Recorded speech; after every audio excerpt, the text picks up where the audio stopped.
This is something that was on my mind. And I realized it when I've realized it a bunch of times, but I took note of it yesterday again when I was listening to Kamala's interview on MSNBC. And when she's asked that question, as far as, how are you going to raise funds? If you're not able to raise taxes from the wealthy, like you always say, how are you going to be able to fund a lot of these programs that you're presenting to the American people? And, her response was, well, we have to raise taxes. Everybody, all the wealthy people are going to have to pay their fair share. Now, when people say fair share, yeah, we understand that. But it's like, what's fair? What's the fair share? And she'll sit there and say, like, people said that they, I speak to wealthy people all the time and they have no problem paying their fair share. What's the fair share? Okay, cool. What I'm noticing is that they're pitting us against each other. They're pitting us against each other. Our government should be responsible enough, financially responsible enough, just like the companies that we work for should be responsible enough to manage finances. So therefore, we're not always in a bind where we need to collect money taking from the American people in taxes. So what I've noticed is happening is you always have the lower and middle class people that are almost at war with the people that are wealthy in that higher bracket. And it's almost like instead of us focusing on, hold on, why doesn't the government have enough money to cover this on their own? Or why are they consistently taking money from us because of the debt that they're in to climb them out of their hole, or either printing new money or taking it from us? And printing new money is just going to cause the inflation. And we're looking at, you got the lower middle class looking at the wealthy, like, yeah, you need to pay your fair share. You need to pay more, all this.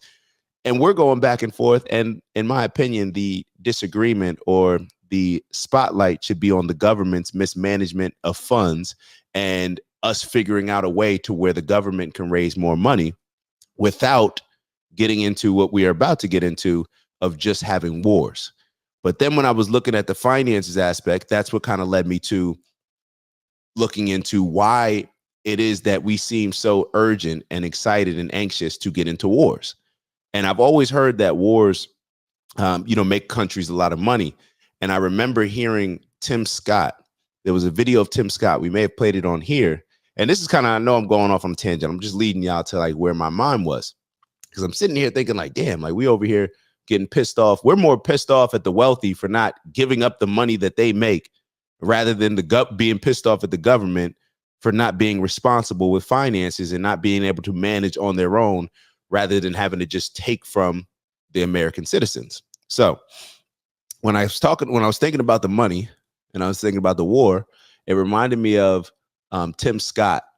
It was like just an interview, not super relevant, but it is for this conversation. And he was saying how whenever we write checks to, let's say, like a Ukraine or other countries, I'm not sure if this is the case with Israel. They were speaking specifically with Ukraine. But whenever we write checks to other countries, we get that money back. And Tim Scott was saying, hey, we're not giving the money to Ukraine. It's actually a loan because it's coming right back to us. And it got me thinking. And from my understanding, what I'm understanding it as now is that we write checks. Like, let's say we're writing a check to Ukraine. When we say that we're sending that billion out, we're really not sending that billion out. This is my understanding. I could be completely wrong. But my understanding is that billion or whatever, let's say it's a billion, let's say it's 80 billion, whatever it is, $80 billion check to Ukraine. It's actually not going to Ukraine. It's coming back to us, and it's paying the people in our country that manufacture the guns and manufacture the weapons. And then we're sending the weapons to them. So we're pretty much just giving them funds to spend at our store. So it's like if we owned a store, let's say we own a sneaker store. I'm going to write out a check, but I'm going to get the money. I don't have to put up the money. I'm going to get it from the people that I'm collecting taxes from. I'm going to raise funds, other people's funds, and then I'm going to give it out to people but I'm only giving you sneaker bucks, Dax sneaker bucks. So therefore you have to spend it at my store. So therefore I want much money as I can raise as possible. And this is why they want as much war as possible, because it's good business. So that, like, this is my understanding of it. I may be completely wrong. And the more I lean into this, the more I lean into why they do not want Trump as president. When Trump says that he's going to come out and stop war, a lot of people, and Uncle Brother just pointed it out when he says the money laundering. This is why people have always been accused of money laundering when they say we're sending all this money to Ukraine. When we're sending all this money to Ukraine, we're not sending it technically to Ukraine. We're sending it back to us and just kind of changing the check to say, like, hey, Ukraine, we got this money for you, but if we're going to be partners, you got to buy all your weapons from us. So therefore, we're just going to give it to our weapons manufacturing company. You understand? So that's the best way that a lot of the Democrats and liberals, in my opinion, have found to raise funds right now. Because if you do not have, let's say, the business savvy of a guy like Trump, you're not willing to do the tariffs, you're not willing to drill on your own and do fracking, you're not willing to do all these things that are going to keep money in the country, what do you have to do? You have to figure out a way to get people to spend money on different businesses that you have, so therefore you can profit. So this thing was kind of just, I've heard this before, but it never made as much sense to me as it did over the weekend.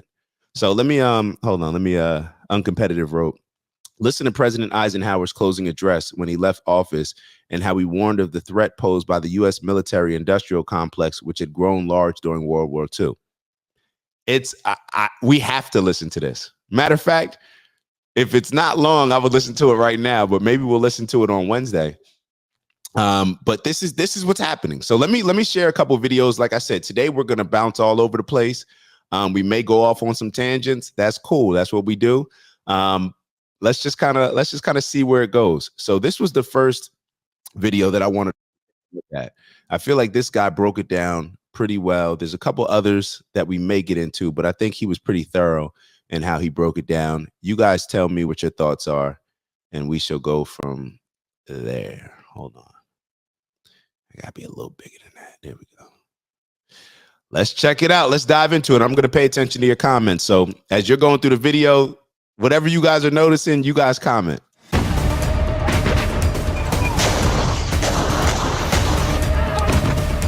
The US is on the brink of the largest ever arms sale to Israel since the October 7th Hamas attack. The Biden administration has clearance for $61 billion to support Ukraine's war effort as well.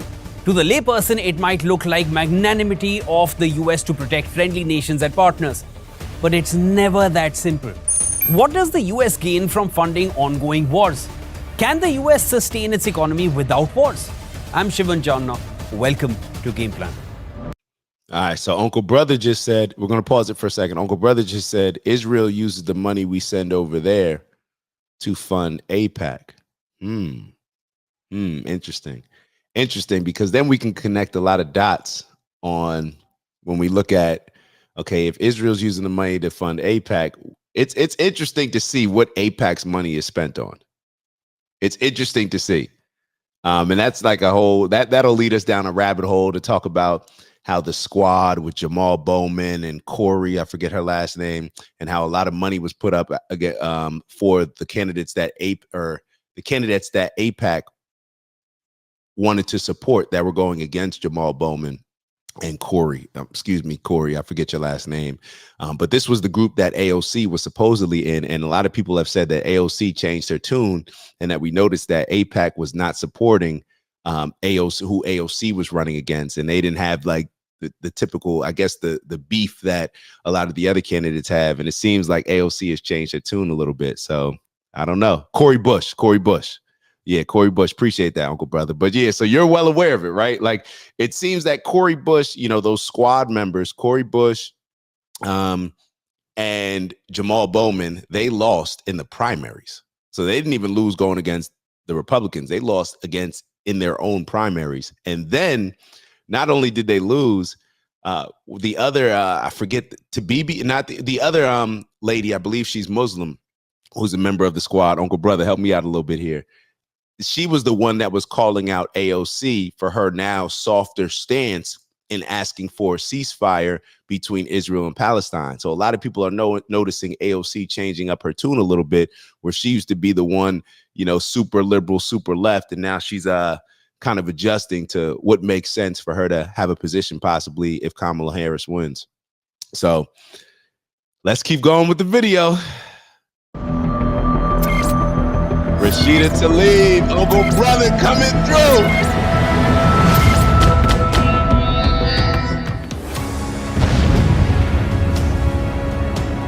As Israel continues its deadly onslaught on Hamas since last October, the US is about to close a major arms sale to the Jewish nation that includes 50 F-15 fighter jets worth more than $18 billion, air-to-air missiles, and joint direct attack munition kits.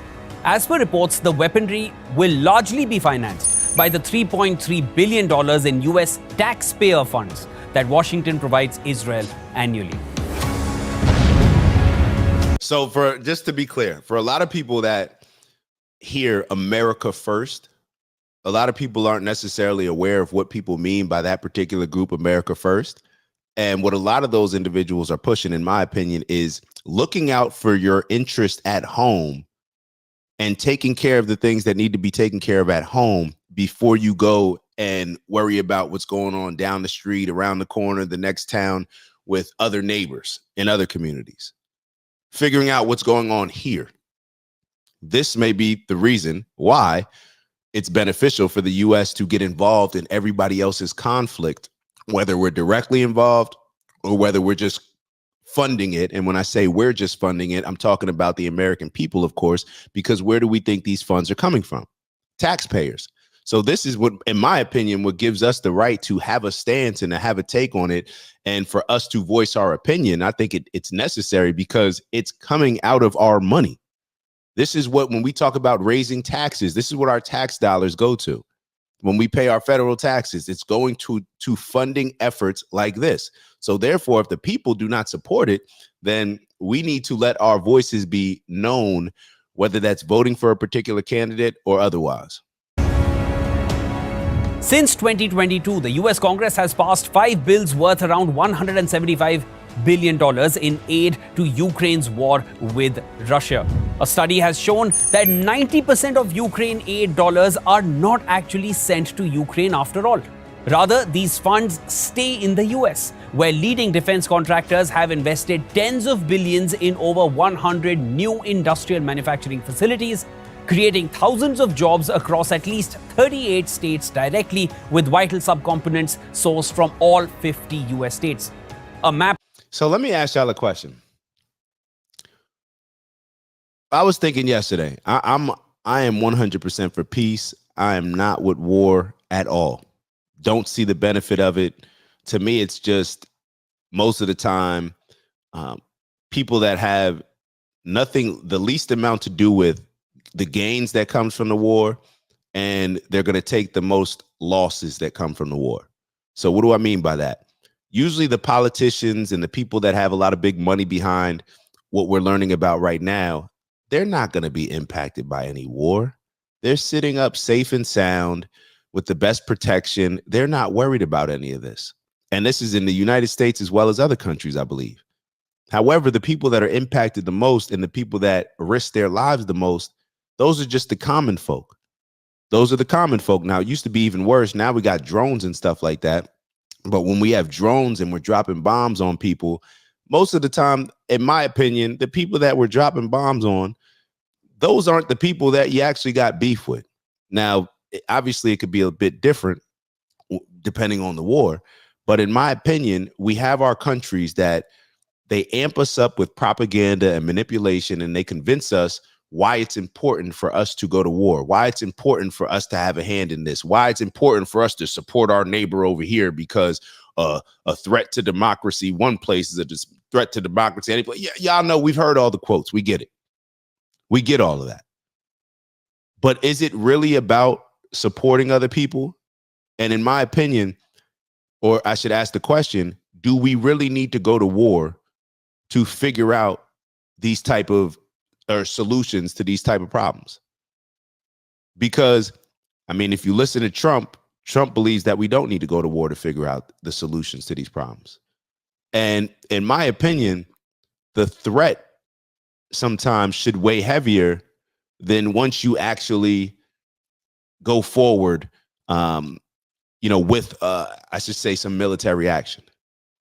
I don't think that the U.S., I think that we have a big enough, people know exactly who we are and what we're capable of and what we're willing to do to protect our own personal interest. I think that people are well aware of what the U.S. will do when it comes to that. So I think that a lot of these other countries, we don't need to get involved and support a war. We could come in and big brother all of these type of situations and say like, nah, all this stuff is stopping now. And since y'all couldn't figure out this conflict on your own, now it's impacting us. Now it's impacting our allies. Now it's impacting us because now it could potentially turn into something much bigger that we now have to get involved in. So why get involved with it when it goes out of control, when you can just get involved with it now or months ago or in the beginning before it bubbles out of control? Like, why would you not want to like temper the flame now rather than to allow it to grow into something that you can't stop? And the reason why is because the bigger the war gets, the more money that's coming back to the military industrial industry. That's just, is what it is. What does Queez always say on here? Follow the money. When we start following the money, we understand exactly what Uncle Brother was talking about earlier when he said the money laundering. And exactly, it starts to make sense because when people used to say that, like Joe Biden and a lot of other people, like they're just sending money, that money that's being sent to Ukraine, it's money laundering. I never understood what they were saying. Now it is very clear what they were saying. Published by the Pentagon shows the impact of the Ukraine Security Assistance Program on U.S. industry as of 15th January. And that's a great point. That's a great point. Uncle Brother wrote, yes, I try to avoid saying us or we when speaking about the U.S. government. They're not repping us with all this war and conflict. They're waging with our money. Yeah, we don't have anything to do with this. I don't think that the average American is sitting in their house saying like, yeah, let's go support this war. Let's go support that war. No, that is why they have to go so hard with the propaganda. That is why they have to call Putin an evil dictator and all this. That's why they have to build that up. The same reason they have to call Trump Hitler to scare us into voting for Kamala. They're doing the very same thing. And did it ever occur to a lot of us? I don't know. Let's look at it like this. No matter which side of the fence you're on, let's say that you're a staunch Democrat. A staunch Democrat, you love Kamala Harris. When you hear Fox News and other conservative platforms say different things about Kamala Harris that may be exaggerated, you're sitting here and you don't believe it, right? Because you're like, yo, they're just lying. Now let's say that you're a staunch Republican or you're a MAGA guy or a MAGA girl. When you hear people on MSNBC and ABC and CNN and a bunch of other platforms, when you hear Joy Reid talking about Trump and them saying that he's a threat to democracy and referencing him to Hitler, when you hear all these things, as a MAGA person, you're sitting here saying like, yo, they're just blatantly lying, right? So it's easy for us to see that both sides lie. Now my question is, why do we think they're not doing the same thing with Putin and a lot of these other leaders throughout the world? Just because they don't align with our way of life, our culture, our ideologies. Why do we not think, why do we just, it's like we hear when we're talking, when we think about it from a Republican Democrat standpoint, we will totally acknowledge like, yo, they're lying. Like they're just blatantly lying. And we will know it. We won't have to think it, we'll know it. But then when it comes to a lot of these other world leaders, it's like we just accept that now, oh yeah, they were lying about, the US politicians, but they're telling the truth about Putin. They're telling the truth about these other world leaders. So for me, it always goes to like, yo, I wonder how Putin really is. I wonder how some of these other world leaders really are. Because if I didn't live in America and I'm looking at some of the stuff going on here, I would be thinking that America has gone crazy. Matter of fact, living in America, thinking back to how life was 15 years ago, if I had a glimpse into the future about how a lot of stuff would be happening, got men playing women's, I would be looking at it like, yo, these people are crazy. So I don't know. Neither here nor there. Let's just continue with the video. the value of defense contracts amounts to $33.6 billion and counting. Simply put, American support for Ukraine is not charity. It's a self-investment in America's economic and national security that is already paying off. US also approved a package worth $8 billion to strengthen Taiwan's deterrence against China. It covers a wide range of parts and services aimed at maintaining and upgrading Taiwan's military hardware, which clearly means it will boost maintaining and... Y'all see that? So it says at the bottom of the screen, June 19, 2024, Taiwan thanks U.S. for latest arms sale at a time of growing U.S.-China tensions. This is why the U.S. We need to be aware of this. We need to be aware of this. I think that we need to be aware of this. Maybe a lot of people are thinking, well, who cares? They're just going to do what they want to do. Nah, we need to be aware of this because we can figure out how we can put ourselves in the safest position and most responsible position here in the U.S. by simply who we're voting for. Because I know a lot of us, I've never experienced war. I've never experienced, having to, like a lot of these other countries where a bomb drops and you have to go to shelter. We've never experienced that. We're more scared about, we grew up more thinking about an intruder coming into the school rather than another country sending something our way. That's just the reality of the life that we grew up in. So therefore, we don't even really have a certain appreciation maybe that we should have for a lot of these issues. We don't. So if hopefully it doesn't happen, but like anything else, when it starts to hit the fan and things start to impact us directly, maybe we'll pay more attention to this, because all of this money that we're putting out, it's like we're trying to be indirectly impact a lot of these situations that we put our nose in without being directly involved. But if you put the money up to arm a nation, you are directly involved in that. How would you feel if you were involved in an altercation, I don't know, in America, just in your day-to-day life, where somebody else was providing them support in whatever way? One of your homies is providing support to one of your ops to come at you in whatever way. It could be on the job. I'm sitting here going for another position, and one of my mans that I go to lunch with every day, they're feeding information to the person that I'm competing for the raise for. You get what I'm saying? Like, that's kind of how I'm looking at it. We need to be aware of this because our money that we're putting out there, our tax dollars that we're allowing to be sent to support all of these war efforts. And obviously, when I say sent to them, I'm saying sent back to us. But when it comes to supporting them, because we're sending them the military weapons, eventually, what did Malcolm X say? The chickens are going to come home to roost. It just is what it is. You can't be responsible for putting out all of this evil. You can't be Nikki Haley, who's signing bombs that are going to go to Israel, that are eventually going to kill Palestinians, and think that your hands are just clean. We can't be that stupid. And maybe I shouldn't say the word stupid, but we can't be that naive. We can't be that naive to think that we're putting out all this evil into all these areas in the world, and that eventually that's not going to come back to us. It just doesn't make sense to me. So a lot of people may have, and just like when I was a freshman, I was 14 years old when 9/11 happened. And I was sitting here like, yo, how could this happen? What happened? Because I was so naive. I had no idea. Now I'm looking at it like, yeah.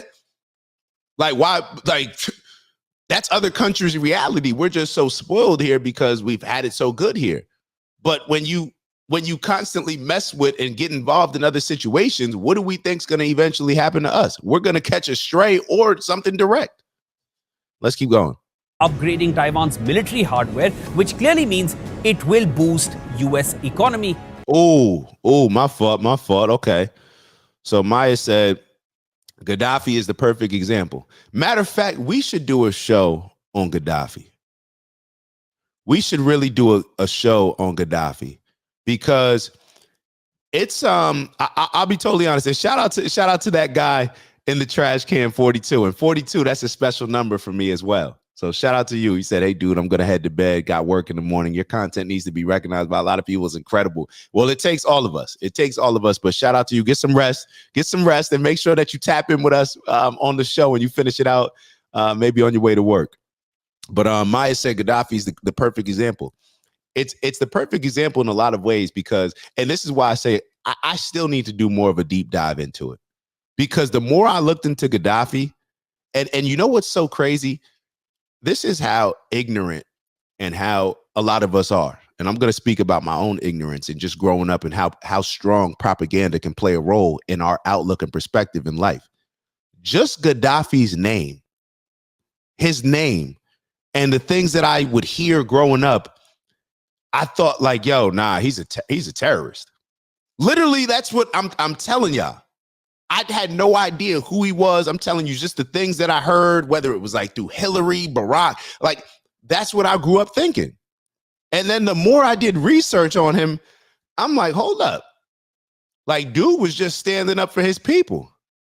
And America didn't like that. Dude was standing up for the independence of his people. And America didn't like that.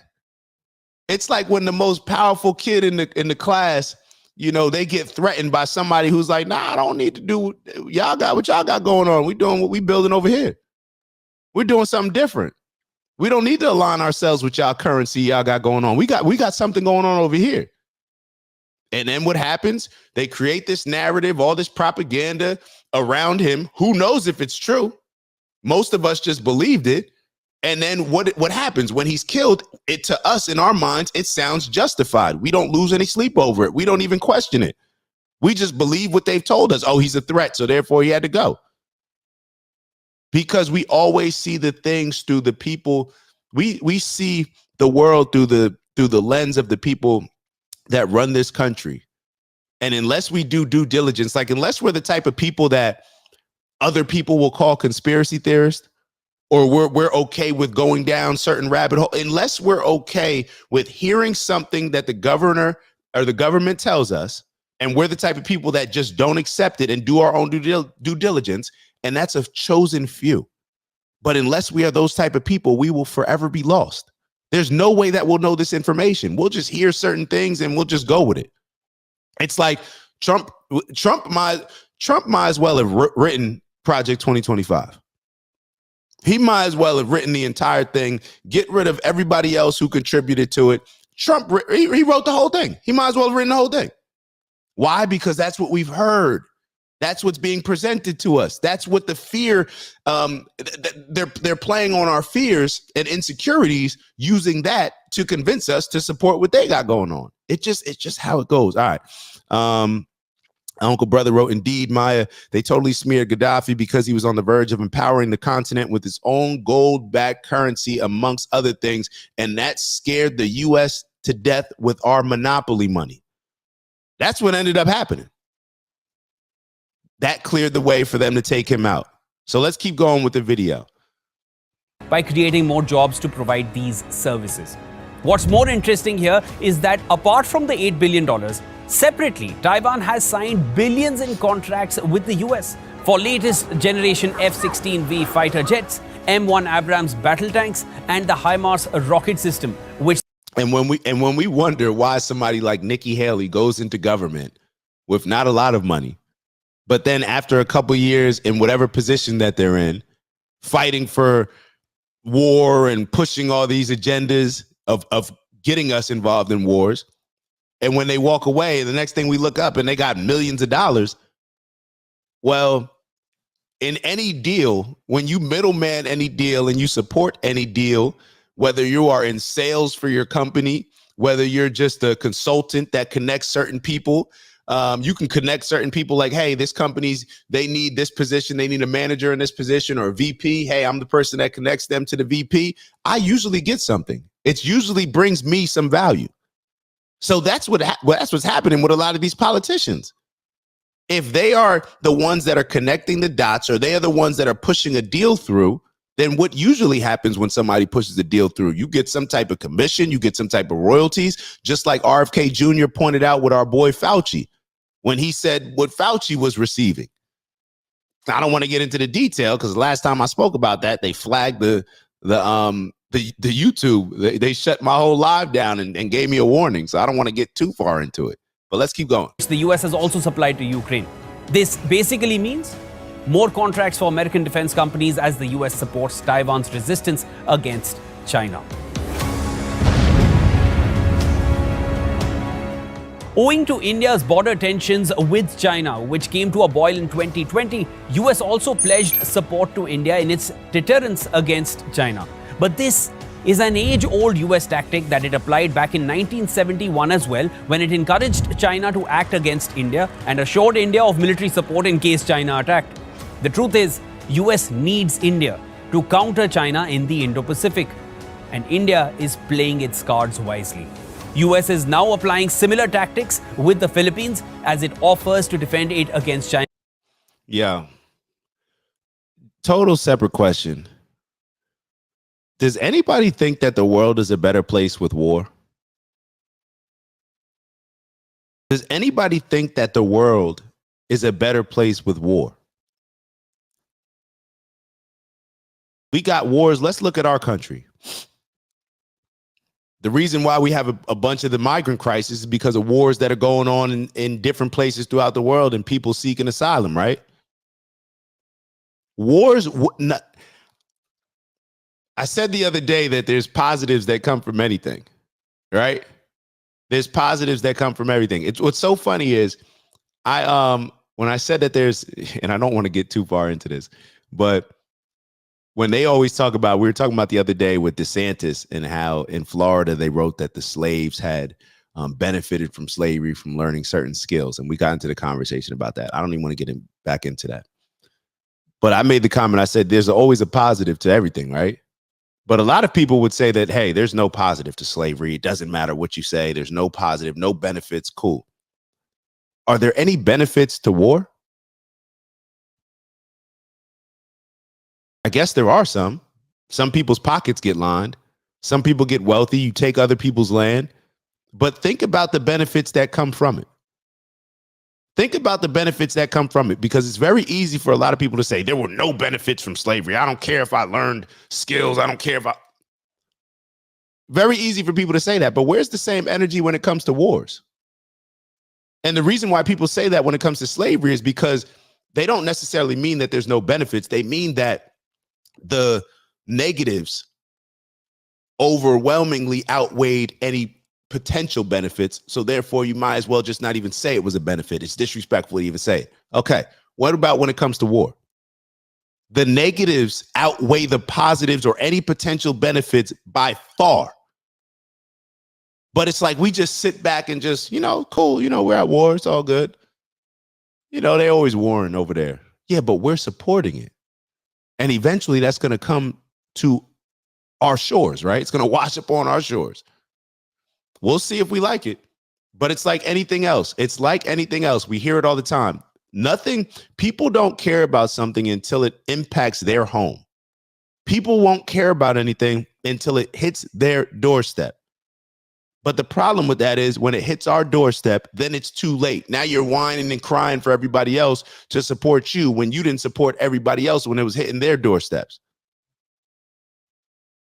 China in the South China Sea, but Philippines is treading cautiously as well. The American economy thrives on wars. US eyes nations which it can support in wars against larger adversaries like Russia and China, which US itself is at odds with.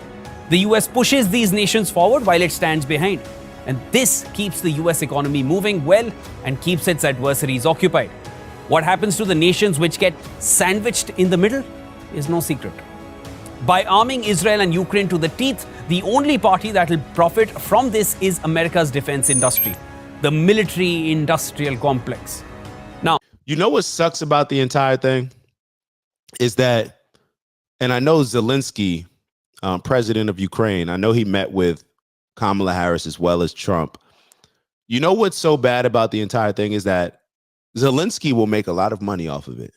Zelensky will be in the press. Zelensky will be getting a spotlight. I didn't know who Zelensky was before there was this situation between Ukraine and Russia. So Zelensky, he's embracing the spotlight. He's he's cozying up, getting closer with Trump, getting closer with Kamala, right? All these things, right?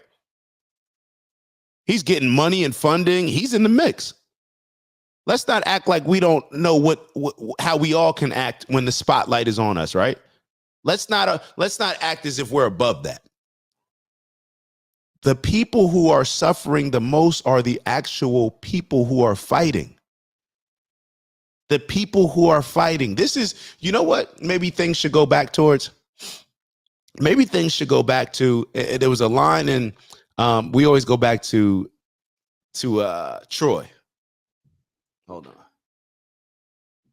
There was a line in Troy where Achilles, when the first scene, y'all know everybody's favorite scene where Achilles is sleeping. He laid up, had a nice night with the ladies. Young boy comes to grab him like, yo, you late for the war.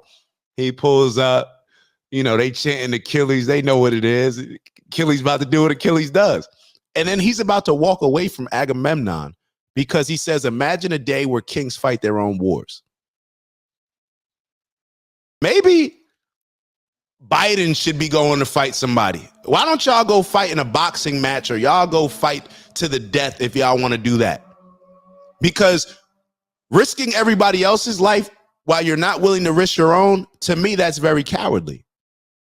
If that's what you're pushing for. It's like people who sit here and stand on stuff and talk about different wars going on right now and say they should kill them. They should kill them. Why don't you go get involved? Go get involved if that's how you really feel. Why are you sitting over here and sitting on the couch eating snacks, typing on the computer or typing on your phone, being a tough guy? Go over there. Go support. Go stand on what you believe in if you believe in it so much. Because when you say certain things like other people should be being killed and you're not willing to get involved in that, to me, that's cowardly. That's cowardly. So my point is that you have all these world leaders, these politicians, all of these powerful people that are putting the people that are not powerful. Like, it's like Kamala Harris wants to talk about the middle class and embracing the middle class, right? Okay, like you care for the people, right? All these presidents and stuff, when they're more Democrat and liberal, they want to act like they care for the people. But the people, when you get involved in your little wars, when you're fixing George Bush is dealing with his own personal family issues, trying to make it seem like we're getting involved with wars to address your issues that your daddy had with people, to make it seem like certain people had an involvement in 9/11 when y'all know that they didn't, just to justify us getting involved in a war that they had nothing to do with. But because they got names like Hussein and stuff like that, we just hear the name and we're like, oh, nah, they got to be a terrorist. They got to be a terrorist. We are allowing powerful people to sacrifice people with less power whenever we are involved in a war, because that's what's happening. That's what's happening. I just went back, go back and watch. Y'all should go back and watch King Arthur. King Arthur was getting busy. Like, King Arthur became a king. King Arthur was the head of the Knights of the Round Table. He was getting busy. He was a military person. Then he became a king. I respect that more than what's going on here, because people who don't have to risk their lives, we can never count on people to make decisions about risking other people's lives if they're not risking their lives as well. That's just my opinion. Uncle Brother wrote, absolutely not. I'm with you. Totally anti-war. Same here, bro. The only benefit from war is the defense industry. More war equals more profits for weapon manufacturers. Meanwhile, half of the adult men in Ukraine have died. How are we okay with this?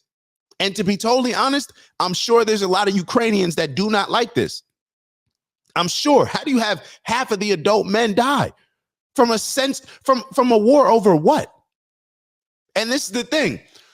Half of the men are going to die. We're going to go to war. People are going to be killed.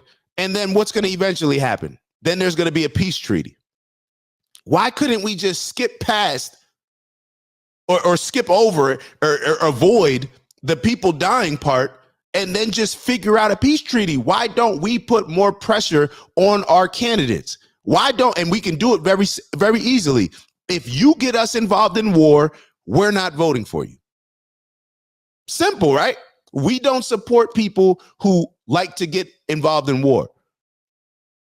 Which is, I remember going back, I remember y'all know how I feel about the Democrats. Y'all know how I feel about the Democrats. And I remember going back to this moment. I was down in Miami and I called my dad and I said, after I heard that, I think it was the second Republican debate where right after the situation first occurred with Palestine and with Hamas and Israel, when it first kicked off, and all those Republican candidates that were fighting in the primary, they were like kind of competing to say like how much destruction they would cause the Palestinians. And I'm sitting here like, what? This is crazy. And I remember calling my dad and I said, yo, if Biden figures out a way to stop this right now, I will consider voting for him. That's how much I'm just sitting. I just don't like war. It's senseless. It's stupid. It puts all of the people in danger. It just for the benefit of the wealthy. It is the most elitist thing. War is the most elitist thing that can happen. And we contribute to it by ignoring our involvement in all these wars, but continuing, and when I say ignoring our involvement, and continuing to support candidates that just want to go to war. All right, let me Uncle Brother wrote, Zelensky was wearing latex pants and stilettos dancing to all the single ladies before they tapped him to be the face of all this BS. They scrubbed the video evidence when it went viral too. Yep. Just more promotion of that particular community, and we know what that community is. If you didn't catch it, you didn't catch it. Maya wrote, half was an exaggeration, but it's been a lot. I think over 100,000 men. All right, I appreciate you clarifying. No, that's good. That's good. But over a significant portion of the men. A significant portion of the men. But I guess when we look at it, men are meaningless anyway, right? We don't really need men, right? That's the energy that we're on right now, right? Isn't that Western culture energy? So if it's just the men, maybe that's another conspiracy to see. Now you could already see where I'm going with this. Jill Stein is the only anti-war candidate. I can't say that, Maya. I believe Trump is anti-war. I believe Trump is anti-war, and I know that RFK Jr., who is now with Trump, was anti-war. That's one of the things that actually got him away from the Democratic Party. So I would say that Trump is anti-war in these situations. Now, he may not be anti-war as, a Jill Stein, or even an RFK, but I think that for these particular wars, he is against. I will say that. So let's keep going with this video. It's almost done. Now, reports suggest US Secretary of State Anthony Blinken has promised Israeli Prime Minister Netanyahu that Washington will remove all restrictions on weapons transfers to Israel in the coming days. I've laid out the entire game plan for you based on research. Now tell me, if there is a third world war, who do you think will gain the most and who do you think will suffer? Let me know in the comments.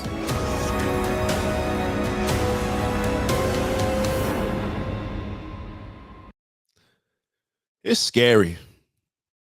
It's scary. Let's really think about how scary it is. Look at how we reacted to a virus in 2020. How just think about how we were behaving. How we behaved in the supermarkets with toilet paper. We fighting over toilet paper. Think about the chaos that would come about if we had bombs dropping on us. Think about it. As bad as 9/11 is, there's a lot of as bad as 9/11 is. Think about how 9/11 impacted us. Now imagine you're living in some of these other countries to where that's just the norm. That's just the norm. It is what it is. We have to take this type of stuff into consideration. And if we don't, in my opinion, we're going to be lost, and we're going to be people that contribute to a lot of these causes. And there's going to be blood on our hands where we don't even know where it came from. We're sitting there naive. Like, how did we get involved with this? Well, you voted for candidates that are with it. You voted for candidates that benefit from going to war. So that's why we go to war. All right. So enough of that. All right. So I wanted to show this because this was an interesting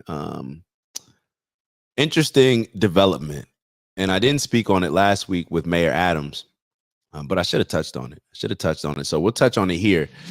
Ew, it's Dak. Just want to thank you for checking out our video and visiting the OG Network. If you enjoyed the video, please make sure that you give us a like. And if you're looking to join a community of inspired individuals striving for purposeful abundance, subscribe. And if you're feeling real generous, share the video with some friends and family. All right, I'll see y'all soon. Ew.